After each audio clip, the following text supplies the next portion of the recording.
پچھلی امتوں میں انسانوں کو سجدہ جائز تھا، بلکہ اللہ کا حکم ہوتا تھا۔ حضرت آدم علیہ السلام کو سجدہ کیا گیا، حضرت یوسف علیہ السلام کو ان کے بھائیوں نے سجدہ کیا، قرآن میں حکم ہے۔ پچھلی شریعتوں میں انسانوں کو سجدہ ہوتا تھا، اللہ کا حکم تھا۔ اس شریعت میں نبی نے منع فرما دیا ہے۔ اگر یہ شرک ہوتا سجدہ کرنا تو شرک ہمیشہ شرک ہوتا ہے۔ ایسا نہیں ہو سکتا کہ یوسف علیہ السلام کے لیے شرک حلال ہو جائے اور باقی امت کے لیے حرام ہو، نہیں، شرک ہمیشہ شرک ہوگا۔ ہاں اگر کوئی کسی کو عبادت کی نیت سے سجدہ کر لیتا ہے، تعظیم کی نیت سے نہیں، عبادت کی نیت سے، تو یہ عبادت والا سجدہ صرف اللہ کو ہو سکتا ہے، مخلوق کو نہیں ہو سکتا، یہ تو کفر و شرک ہے۔ لیکن اگر مزار پہ کوئی بے وقوف سجدہ کر بھی رہا ہے تو یہ حرام کام ضرور کر رہا ہے، لیکن ڈائریکٹ اس پہ شرک کا فتویٰ نہیں لگایا جا سکتا۔ پہلے پوچھیں گے بھائی تم کس نیت سے سجدہ کر رہے ہو؟ تم یوسف علیہ السلام والا سجدہ کر رہے ہو، تعظیم والا، یا تم اللہ کے جیسا سجدہ کر رہے ہو؟ اگر کہے گا تعظیم والا کر رہا ہوں جیسا یوسف علیہ السلام کو کیا گیا تھا،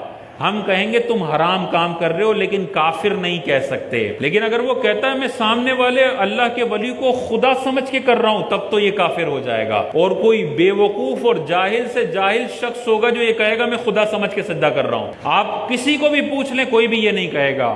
لیکن شرک کے فتوے ایسی دلیری سے بانٹے جاتے ہیں کہ جو بھی مزار کے سامنے جھک گیا کہتے ہیں مشرک ہے، شرک کی فیکٹریاں کھولی ہوئی ہیں۔ بھائی نہیں ہوتا، آپ تھوڑا سا غور کر لیں، پہلے اس کی نیت معلوم کر لیں، کیونکہ بلا کسی وجہ کے اگر کسی کو مشرک بولا، یہ شرک کا فتویٰ لوٹتا ہے اور کہنے والا خود مشرک ہو جاتا ہے۔ تو بڑے جس کو تقوی کے اس طرح کے حیضے ہیں کہ وہ ہر بندے کو مشرک مشرک کہتا ہے، وہ اپنے اکابرین سے پوچھ لے، ان کے اکابرین نے بھی لکھا ہوا ہے کہ بھائی سجدہ تعظیمی شرک نہیں ہے، شرک کا فتویٰ لگانے کے لیے سجدہ عبادت ہونا ضروری ہے۔ تو بھئی اپنے بڑوں کی بات مانو اور یہ شرک کے فتوے نہ بانٹو۔